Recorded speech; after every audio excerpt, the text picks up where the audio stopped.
From the author of I'm the Villainess, So I'm Taming the Final Boss comes another series. The do-over Damsel conquers the Dragon Emperor is set to get an anime adaptation with no info on the format or debut date revealed. Although Jill's engagement to the Crown Prince should have guaranteed her a happy life, she is instead sentenced to death by her very fiancé. However, moments before her death, she is sent back in time to the party that determined her fate. In a desperate bid to avoid her doom, she proposes to the man behind her, but that man turns out to be none other than an enemy from a neighboring country, the Dragon Emperor Hades. Similar to the author's previous works, the heroines are the focus with strong-willed, smart characters, and Jill is no exception. She is strong both mentally and physically, even when the world wants her dead, which when coupled with her past memories makes her overpowered, as she shows some cool action when required and becomes the meek tsundere girl she is when required.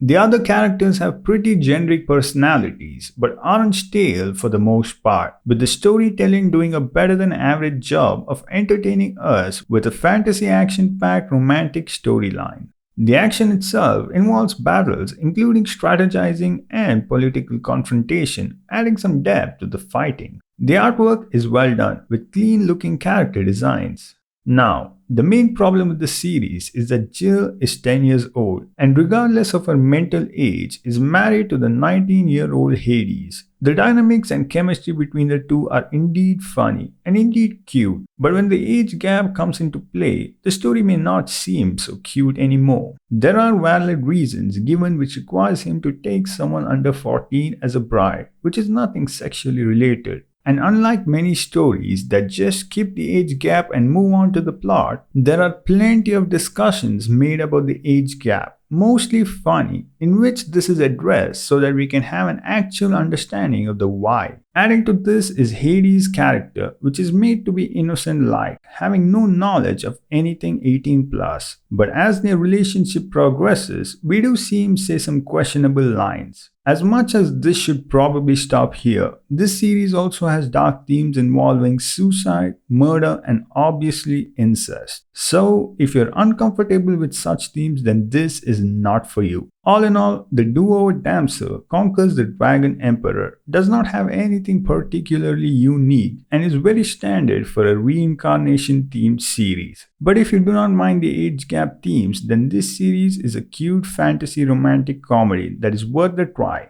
If you enjoyed this video, then do consider subscribing to my channel for more.